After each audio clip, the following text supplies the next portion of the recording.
শান্তি কেন নাই রে দুনিয়ায়। হে যুবক যুবতী ভেবে দেখো বসে নিরালয়, গজব কেন রে দুনিয়ায়, শান্তি কেন নাই রে দুনিয়ায়। নামাজ রোজার ধার ধারে না, সত্য কথা কেউ বলে না। নামাজ রোজার ধার ধারে না, সত্য কথা কেউ বলে না।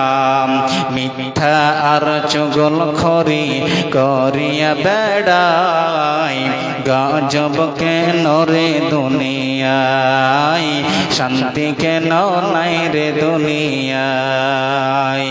হে যুবক ভেবে দেখো বসে নিরালয়, গজব কেন রে দুনিয়ায়, শান্তি কেন নাই রে দুনিয়ায়। তাই বলতে চাইছি ও মা আমার, বোন আমার, যে ইসলাম তোমাদের অধিকার দিয়েছেন, যে ইসলাম তোমাদের সম্মানিত করেছেন, সেই ইসলামকে তোমাদেরকে আঁকড়ে ধরে নিতে হবে।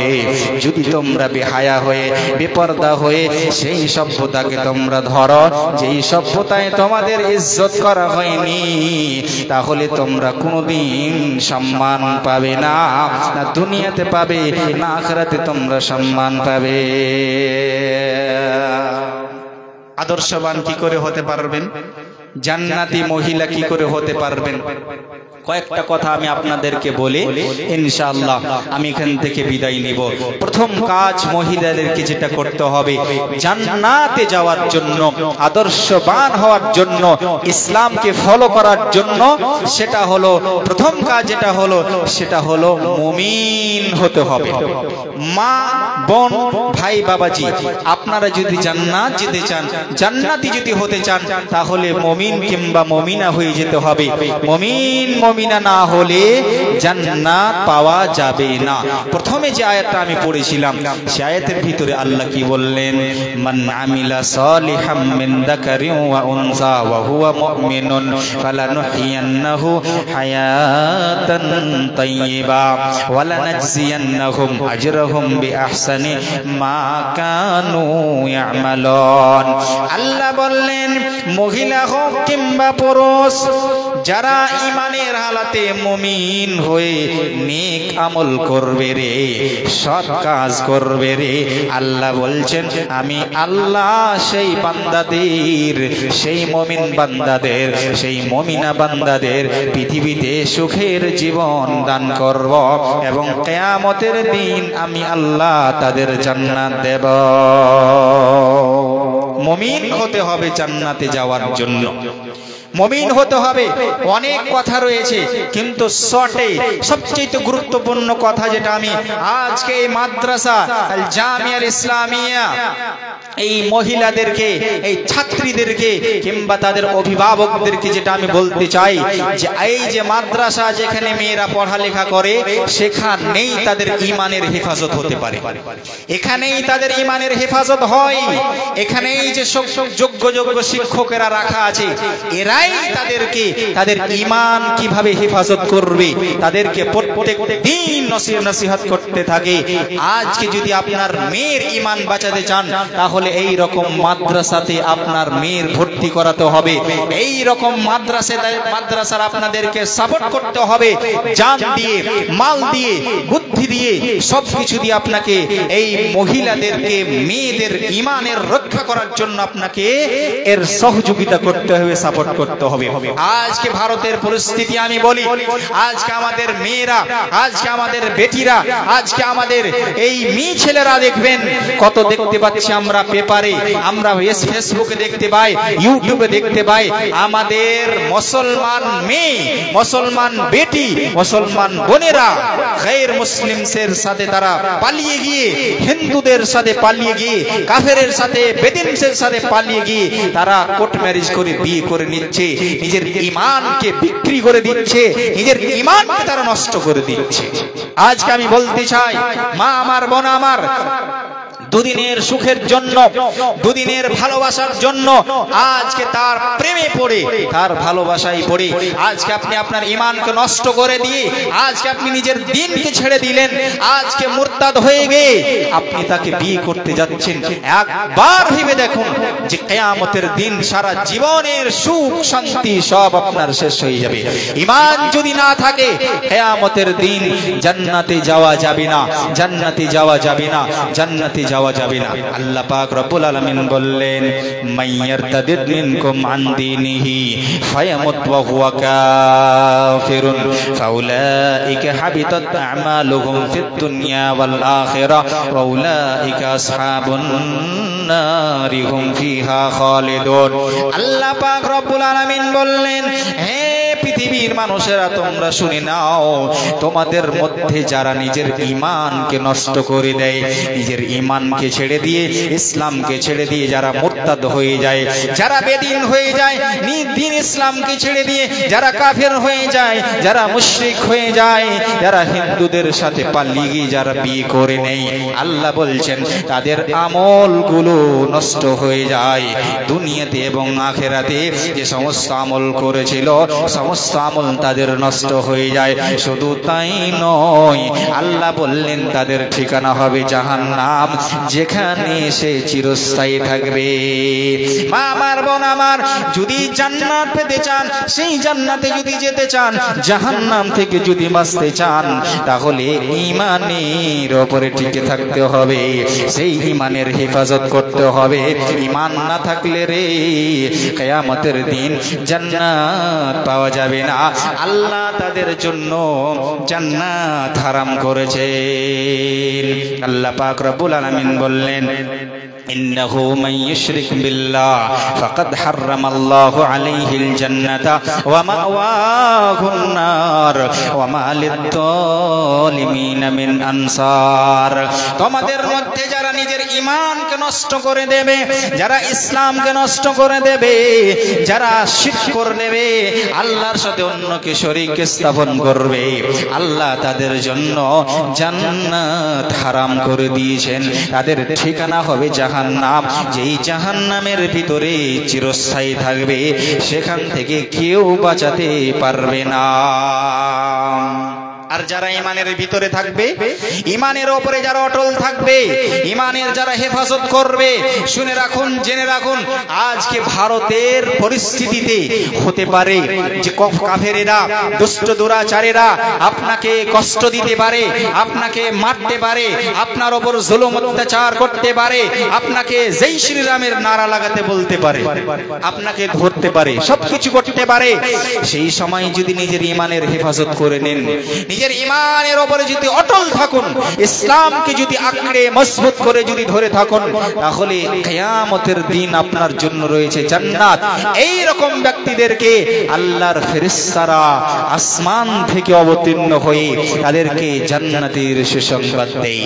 আল্লাহ বললেন, ইন্নাল্লাযীনা ক্বালু রাব্বুনাল্লাহু সুম্মা ইসতাকামু تتنزل عليهم الملائكة ألا تخافوا ولا تحزنوا وأبشروا بالجنة التي كنتم توعدون।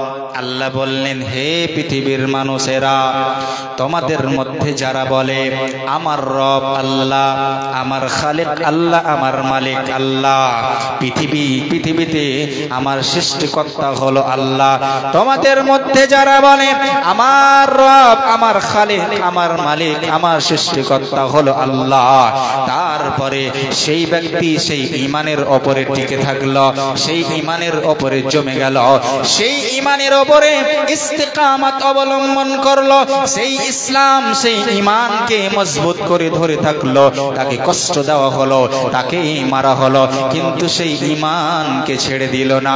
আল্লাহ বলছেন, তাতানাজ্জালু আলাইহিমুল মালাইকাতু, এই রকম ব্যক্তিদের জন্য আসমান থেকে ফেরেশতা অবতীর্ণ হয়।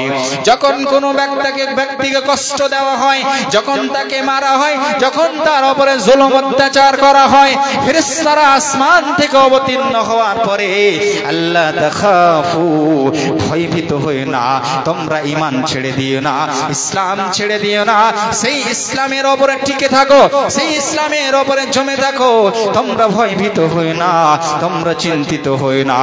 আবশিরু বিল জান্নাতিল্লাতী কুনতুম তুআদুন, এবং সেই জান্নাতের সুসংবাদ নিয়ে নাও যেই জান্নাতের তোমাদের সঙ্গে ওয়াদা করা হয়েছে। ঈমানের উপরে যদি আপনি টিকে থাকেন তাহলে কাল কিয়ামতের দিন কিংবা তার আগে আল্লাহ পাক রব্বুল আলামিন ফেরেশতাদের দ্বারাতে মরার সময় আপনাকে জান্নাতের সুসংবাদ দিয়ে দেয়। এর চাইতে বড় ইনাম পুরস্কার আপনার জন্য আর কি হতে পারে? ঈমানের উপরে যদি টিকে থাকতে পারেন তাহলে আপনার জন্য রয়েছে জান্নাত। ঈমানের হেফাজত করতে হবে। ঈমানের হেফাজত কখন করে করবে? আপনার ছেলে, আপনার মেয়ে, আপনার সন্তান কখন ঈমানের হেফাজত করতে পারবে? যখন তাকে মাদ্রাসাতে দিবেন, দ্বীনের জ্ঞান যখন তার ভিতরে থাকবে। আজকে মাদ্রাসাতে এই যে দ্বীনের জ্ঞান দেওয়া হয়, কিভাবে সে নিজের ঈমানের হেফাজত করবে। আজকে যদি আপনার সন্তানকে দ্বীনের শিক্ষা না দেন, এই মাদ্রাসাকে যদি আপনি না চালান, মাদ্রাসার সহযোগিতা না করেন, তাহলে অনেক বেশি দূরে নয়, বেশি দূরে নয়, আমাদের ছেলেরা, আমাদের মেয়েরা ইসলামকে ছেড়ে দিয়ে অন্য ধর্মকে গ্রহণ করে নিয়ে তারা বেদিন হয়ে যাবে, তারা মুশরিক হয়ে যাবে, তারা কাফির হয়ে যাবে। কিয়ামতের দিন আল্লাহ আপনাকে জিজ্ঞেস করবে, কি জবাব দেবে? এজন্য আপনার সন্তানকে মাস্টার বানান মানা নেই, আপনার সন্তানকে ডাক্তার বানান মানা নেই, আপনার সন্তানকে ওকিল অ্যাডভোকেট বানান মানা নেই, কিন্তু তাকে বুনিয়াদী শিক্ষা প্রথমে আপনাকে তার দ্বীনি শিক্ষা দিতেই হবে। যদি না দেন তাহলে আপনার সন্তান, আপনার ছেলে, আপনার মেয়ে যে গুনাহ থেকে বেঁচে যাবে, ঈমান যে হেফাজত, ঈমানের হেফাজত করবে, এটা করতে পারবে না যতক্ষণ পর্যন্ত তাকে দ্বীনি শিক্ষায় শিক্ষিত না করবেন।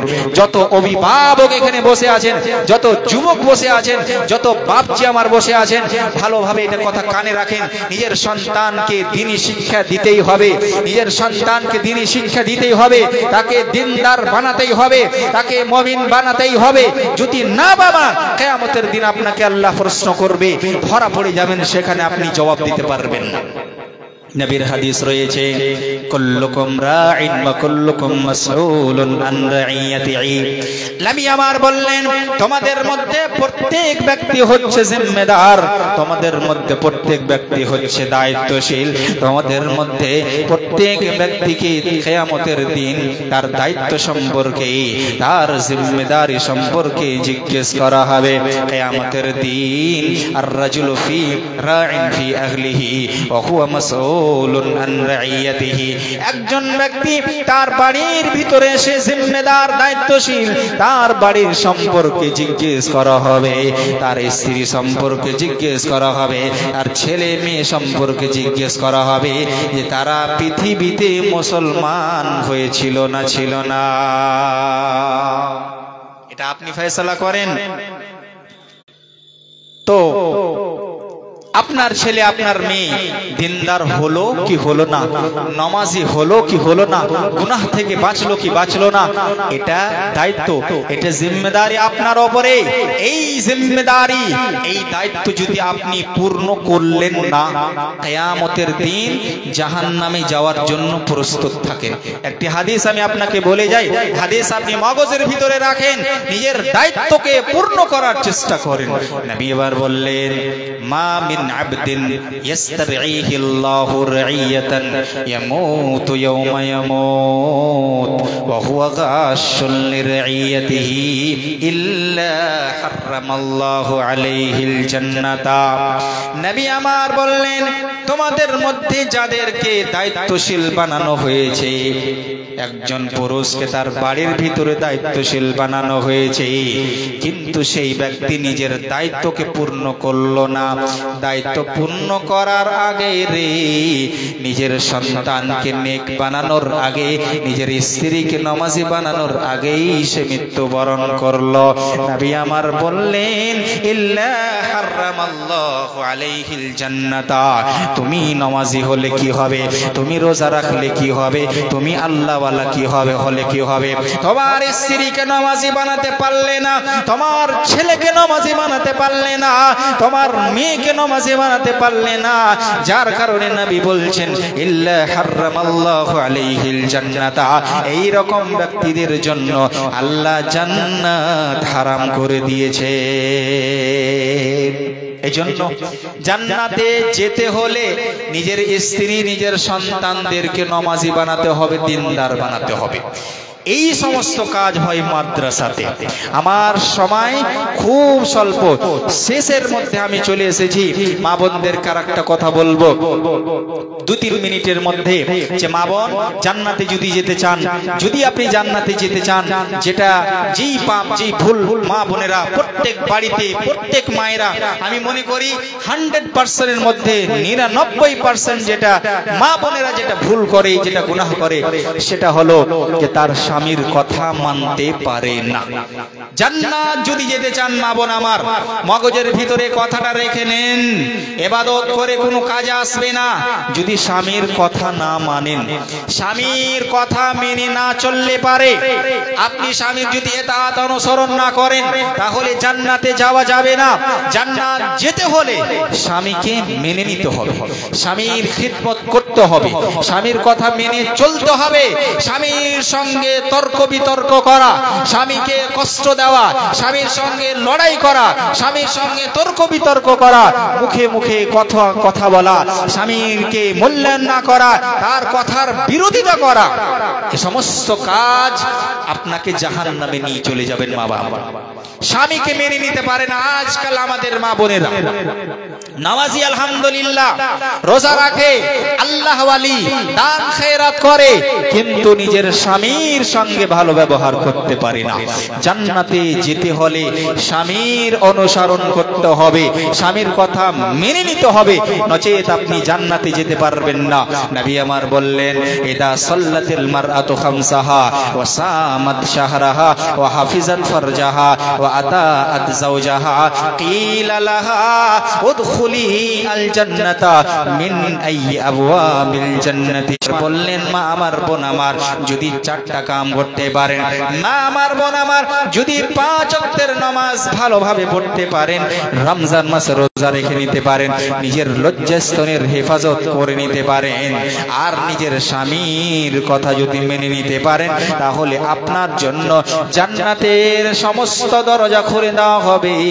বলা হবে যেই দরজা দিয়ে তোমার ইচ্ছে প্রবেশ করে যাও। আর যদি স্বামীর কথা না মানতে পারলেন, তাহলে রয়েছে জাহান্নাম। আল্লাহর নবী বললেন, সে ঈদুল আজহার মাঠে আল্লাহর নবী সাল্লাল্লাহু আলাইহি ওয়াসাল্লাম ঈদের মাঠে বক্তব্য দিলেন, বুঝতে পারলেন মহিলাদের কাছে আওয়াজ পৌঁছেনি। তারপরে মহিলাদের কাছে গিয়ে আল্লাহর নবী প্রথম কথা বললেন, ইয়া আইয়ুহান নিসা ইয়া মাশারান নিসাই তাসাদদাকনা, ও মহিলার দলেরা, তোমরা বেশি বেশি করে সাদকা করো, বেশি বেশি করে সাদকা করো। ফাইন্নী উরিতুকুন্না আকসার আহলিন নার, কেননা আমি দেখেছি বেশিরভাগ মহিলারা জাহান্নামী। মহিলারা জিজ্ঞেস করলেন, কুলনা বিমা ইয়া রাসূলুল্লাহ, কারণটা কি আল্লাহর নবী বলেন, কিসের কারণে আমরা বেশিরভাগ জাহান্নামী? মা বোন শুনেন, 2টি কারণ, শুধু 2টি কারণ। এই 2টি কারণের কারণে আপনারা জাহান্নামী। প্রথম কারণ হলো তুকসিরনাল লা'না, তোমরা লানতান বেশি করো, ওয়া তাকফুরনাল আশির, এবং তোমরা তোমার স্বামীর কথা মেনে চলো না, স্বামীর তোমরা শুকরিয়া আদায় করো না, স্বামীর তোমরা কৃতজ্ঞ হও না, যার কারণে বেশিরভাগ তোমরা জাহান্নামী। মা বোন আমার, অনেক গুনাহগার হয়েছেন, অনেক পাপী হয়েছেন, আল্লাহ পাক রব্বুল আলামিন অনেক পাপ আপনাদের দিয়েছে। আমার বক্তব্যের সময় অনেক শেষের মধ্যে চলে এসেছে। যত ভাই বাবাজি এখানে বসে আছেন, সবাইকে আমি অনুরোধ করব 5 মিনিটের মধ্যে, এই মাদ্রাসা আপনার চলছে, এই মাদ্রাসা চলতেই থাকবে। যতদিন মাদ্রাসা আছে দ্বীন বেঁচে আছে, মাদ্রাসা আছে ইসলাম বেঁচে আছে, মাদ্রাসা আছে আপনার ঈমান বেঁচে আছে, আপনার ছেলে সঠিক পথে আছে, আপনার মেয়ে সঠিক পথে আছে। এই মাদ্রাসাকে বাঁচাতে হবে, এই মাদ্রাসাকে চালাতে হবে। আপনারাই চালক, আমরা এই মাদ্রাসাকে চালাবো। আসুন তো ভাইজান আমার, শুধুমাত্র 30 জন ব্যক্তির ব্যক্তির কাছে আমি 1000 টাকা করে নিব, বেশি নেব না। কোরআন মাজিদ 30 পারা আমি 30 জনের কাছে নেব, অন্য আর কারো কাছে নেব না। 30 জন আপনারা দিয়ে দেন। মা বোনদের কাছে খাস করে বলবো আপনারাও দেন। ভাই বাবাজিরা আমার, এই 30 জনের কাছে নিয়ে আমি এখান থেকে বিদায় হয়ে যাব। আসুন ভাইজান আমার, 30 জন 1000 টাকা করে, বেশি আমি চাইনি। হতে পারে আপনি 5000 10,000 দিবেন, দিতে পারেন, আমি দোয়া করে দেব। কিন্তু শুধু 30 জন এক পারা কোরআনের, মনে করেন আমি একটা পারা কোরআনের আমি এখানে দাম দিয়ে দিলাম 1000 টাকা, বেশি নয়। চটচট করে আসুন 5 মিনিটের মধ্যে। একটা কথা আপনি ভালোভাবে মগজের ভিতরে রাখেন, যখনই আমরা মাওলানা সাহেবরা দান করতে বলে, সাদকা করতে বলে, তখন মনে মনে মনে মনে আপনারা বলেন যারা টাকা পয়সাওয়ালা তারাই দেবে। আরে আমি কেন দেব? আমার কাছে তত টাকা পয়সাওয়ালা নেই, আমি জালসা শুনতে এসেছি, আমি এখানে দান করতে আসিনি, এটাই মনে করে। শুনে রাখুন, আমি দলিল সহকারে আপনাকে একটা কথা বলে যাই। এখানে দেন কিংবা অন্য জায়গায় দেন, আমি এমনি হাওয়াতে কথা বলবো না, দলিল সহকারে আমি কথা বলে যাচ্ছি। মাশাআল্লাহ, একজন ভাই আমার ইরশাদ সাহেব মাশাআল্লাহ, এই যে 1 নম্বরে 1000 টাকা দান করেছেন, জাযাকাল্লাহু খাইরান জাযা ওয়া আহসানাল জাযা, আল্লাহুম্মা সাল্লি আলাইহি আল্লাহুম্মা বারিক আলাইহি। মাশাআল্লাহ, কি নাম আপনার? মাশাআল্লাহ, যখন আবদার করেছেন মাওলানা সাহেব জানেন চিনেন, অবশ্যই ইনশাআল্লাহ করবেন। 1000 টাকা নগদ, 4000 টাকা লিখে দেন, আপনি নিজে উনি লিখে দেন। তো দ্বিতীয় নাম মাশাআল্লাহ 1000 টাকা, জাযাকুমুল্লাহ খাইরান জাযা। মাশাআল্লাহ, আফাজুল হক সাহেব 2000 টাকা দান করেছেন, জাযাকুমুল্লাহ খাইরান জাযা ওয়া আহসানাল জাযা। 4 জন হয়ে গেছেন। আরেকজন 5 নম্বরে যাকাত আলী সাহেব 5 নম্বরে 1000 টাকা দান করেছেন, মাশাআল্লাহ, জাযাকুমুল্লাহু খাইরান জাযা ওয়া আহসানাল জাযা। আসুন ভাইজান আমার, আমি সবার জন্য একসাথে দোয়া করে যাব, আল্লাহুম্মা সাল্লি আলাইহি আল্লাহুম্মা বারিক আলাইহি। দান দিতে থাকেন আর আমার কথাটা শুনেন ভালোভাবে, মনোযোগ সহকারে শুনেন। বলছে যারা মালদার, যারা টাকা পয়সাওয়ালা তারাই দেবে, আমরা আর দেব না। কি আছে? কোরআন মাজিদ দিয়েছেন, কি নাম আপনার? মুজাম্মিল হক সাহেব মাশাআল্লাহ, একটা কোরআন মাজিদ দিয়েছে। আল্লাহ গো, তুমি এই বান্দার দানকে সাদরে গ্রহণ করে নাও, আল্লাহুম্মা সাল্লি আলাইহি আল্লাহুম্মা বারিক আলাইহি। যারা মালদার তারাই দান দেবে, আমরা কেন দেব? একটা কথা জেনে রাখুন, প্রত্যেক ব্যক্তিকে আল্লাহর রাস্তায় খরচ করতে হবে। আল্লাহ এই কথা কোনো জায়গায় বলেনি যারা মালদার তারা দাও, বরং আল্লাহ খরচ করতে বলেছে। যেটাই আল্লাহ আপনাকে দিয়েছে সেখান থেকে আপনাকে আল্লাহর রাস্তায় খরচ করতে হবে। রব্বুল আলামিন বললেন, ওয়া আনফিকু মিম্মা রাযাকনাকুম মিন ক্বাবলি আন ইয়াতিয়া আহাদাকুমুল মাউত ফায়াকুলা রাব্বি লাউলা আখারতানি ইলা আজালিন করিব। আল্লাহ পাক রব্বুল আলামিন বললেন, হে মুমিন বান্দা এবং বান্দিরা, এখানে মালদারদেরকে বলা হয়নি, ধনীদেরকে বলা হয়নি, পৃথিবীর সমস্ত মানুষকে বলা হচ্ছে, হে মুমিন মুমিনেরা, তোমাদেরকে আমি আল্লাহ যেটা রিজিক দিয়েছি, যেই মাল আমি আল্লাহ তোমাদের দিয়েছি, সেই মাল থেকে তোমরা আল্লাহর রাস্তায় খরচা করো। তোমাদের মওত আসার আগে আগে, তোমাদের মৃত্যুবরণ করার আগে আগে, মরে যাওয়ার আগে আগে তোমরা আল্লাহর রাস্তায় খরচা করো। আল্লাহ বললেন, যদি খরচা না করো রে, তাহলে কবরের ভিতরে যখন ধরা পড়ে যাবে, কবরের ভিতরে যখন তোমার উপরে আযাব চলে আসবে, পৃথিবীতে যেই দান তুমি দিয়েছিলে সেই দান তোমাকে সে আযাব থেকে বাঁচাবে, তখন তুমি আল্লাহকে বলবে, লাউলা আখারতানি ইলা আজালিন করিব, আল্লাহ গো, একটু সময়ের জন্য আমাকে পৃথিবীতে যেতে দাও, আমার যত মাল আছে সব মাল তোমার রাস্তায় দান করে দেব। যত জমি জায়গা ছেড়ে এসেছি সমস্ত জমি জায়গা তোমার রাস্তায় দান করে দিয়ে, সদকা করে দিয়ে নেককারদের অন্তর্ভুক্ত হয়ে যাব। এই আয়াতের ভিতরে বুঝতে পারা গেল যে দান করতে আল্লাহ সবাইকে বলেছে। আপনাকে 100 টাকার মালিক বানিয়েছে, সেখান থেকে দেন। আপনাকে 1000 টাকার মালিক বানিয়েছে, 1000 টাকা দেন। মাশাআল্লাহ। 6 নম্বরে কি নাম আপনার? আয়েশ আলী সাহেব 6 নম্বরে 1000 টাকা দান করেছেন, জাযাকুমুল্লাহু খাইরান জাযা ওয়া আহসানাল জাযা। আর 20 জনের কাছে নেব, তারপরে চলে যাব। মাওলানা আব্দুল হান্নান রাহিমি সাহেব আছেন? তফজুল হক সাহেব 1000 টাকা দান করেছেন, মাশাআল্লাহ, জাযাকুমুল্লাহু খাইরান জাযা ওয়া আহসানাল জাযা। আল্লাহুম্মা সাল্লি আলাইহিম, আল্লাহুম্মা বারিক আলাইহিম। আল্লাহ গো, এই যে তোমার বান্দা এবং বান্দিরা এই মাদ্রাসা চালাবার জন্য 1000 টাকা করে দান করেছে, আল্লাহ যে আশাতে যে নিয়তে দান করেছে, আল্লাহ তুমি তাদের আশা আকাঙ্ক্ষা পূর্ণ করে দাও, আল্লাহ তুমি তাদের মনের কামনা পূর্ণ করে দাও, আল্লাহ তুমি তাদের গুনাহ খাতাকে maaf করে দাও, আল্লাহ তুমি তাদের মালে ধনে জনে বরকত দাও, তাদের বাড়িতে যারা অসুখে আছে আল্লাহ তুমি তাদের অসুখকে দূর করে দাও, তাদের আত্মীয় স্বজন যারা কবরের ভিতরে চলে গেছে আল্লাহ তুমি তাদের কবরের কে নূরে নূর করে দাও, জান্নাতি বিছানা আল্লাহ তুমি তাদের বিছিয়ে দাও। তো বলছিলাম আয়াতে বলছে যাদেরকে আল্লাহ বলছে আমি তোমাদেরকে যা রিজিক দিয়েছি সেখান থেকে খরচা করো, না খরচা করলে কবরের ভিতরে পস্তাতে হবে, কবরের ভিতরে পস্তাতে হবে। এখান থেকে বুঝতে পারলাম প্রত্যেক ব্যক্তিকে দান করতে হবে। শুধু তাই নয়, আল্লাহ পাক রব্বুল আলামিন বলছেন, শুনেন, লান তানালুল বিররা হাত্তা তুনফিকু মিম্মা তুহিব্বুন। হে পৃথিবীর মানুষ, নামাজ পড়ে রোজা রেখে তোমরা কল্যাণ লাভ করতে পারবে না অতক্ষণ পর্যন্ত, কল্যাণ লাভ করতে পারবে না যতক্ষণ পর্যন্ত তোমরা তোমাদের পছন্দনীয় মাল দান না করে দেবে। তোমাদেরকে আমি যে মাল দিয়েছি, যে জমি জায়গা আমি আল্লাহ তোমাদের দিয়েছি, যে সম্পদ তোমাদের দিয়েছি, যে ভালোবাসা, টাকার সঙ্গে মানুষের একটা আলাদাই ভালোবাসা থাকে, আলাদাই মহাব্বত থাকে। আল্লাহ বলছেন বান্দারে, যতক্ষণ পর্যন্ত তোমরা তোমাদের পছন্দনীয় মাল দান না করবে আমি আল্লাহ তোমাদেরকে তোমরা কল্যাণ লাভ করতে পারবে না।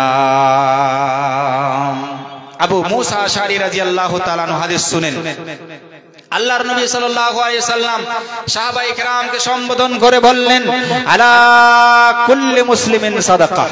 ও সাহাবায়ে কেরামের দলেরা তোমরা শোনো, প্রত্যেক ব্যক্তিকে সাদকা করতে হবে, প্রত্যেক ব্যক্তিকে দান করতে হবে। মজিদ সাহেব মাশাআল্লাহ 500 টাকা দান করেছেন, জাযাকাল্লাহু খাইরান জাযা ওয়া সালাম। আসুন ভাইজান আমার, ভাই বাবা জামা যারা বসে আছেন 1000 না পারলে 500 দিতে পারবেন, 100 200 দিয়ে এই 5 মিনিটের মধ্যে আমি আছি, তারপরে আবার বক্তব্য শুনবেন, আবার আপনারা দিবেন। আসুন তো চটচট করে আপনারা নিয়ে আসুন। এই হাদিসটা শুনেন কি বলছে আল্লাহর নবী, আলা কুল্লি মুসলিমিন সাদাকা। প্রত্যেক ব্যক্তিকে সাদকা করতে হবে। সাহাবায়ে কেরাম আশ্চর্য হয়ে গেলেন, সবাইকে সাদকা করতে হবে? যাদের কাছে টাকা পয়সা নেই, যাদেরকে আল্লাহ গরিব বানিয়েছে, যাদেরকে আল্লাহ দরিদ্র বানিয়েছে, তারা কোথা থেকে দান করবে, তারা কোথা থেকে সাদকা করবে? সাহাবায়ে কেরাম বললেন, ইয়া রাসূলুল্লাহ ফাইল লাম ইয়াসতি। আল্লাহর নবী গো, আমাদের মধ্যে যাদের কাছে ক্ষমতা নেই, যাদের কাছে টাকা পয়সা নেই, যাদের কাছে সম্পদ নেই, মাল বেশি নেই, তারা কোথা থেকে খরচ করবে? যারা শক্তি রাখে না তারা কেমন করে খরচ করবে? নবী আমার যাদের কাছে টাকা পয়সা নাই তাদেরকে ছাড় দিলেন না, তাদেরকে ছেড়ে দিলেন না, বরং নবী আমার বললেন, ইয়ামালু ফি বাইতিন নাস ওয়া ইয়াতাসাদ্দাক ইয়ানফাউ নাফসাহু ওয়া ইয়াতাসাদ্দাক বিহি। নবী আমার বললেন, যাদের কাছে টাকা পয়সা নাই তারা মানুষের বাড়িতে মজদুরি করবে, মানুষের বাড়িতে লেবারি করবে, সেখান থেকে টাকা রোজগার করে নিজেকে উপকার করবে, নিজের উপরে খরচা করবে এবং সেই টাকা থেকে আল্লাহর রাস্তায় দান করবে।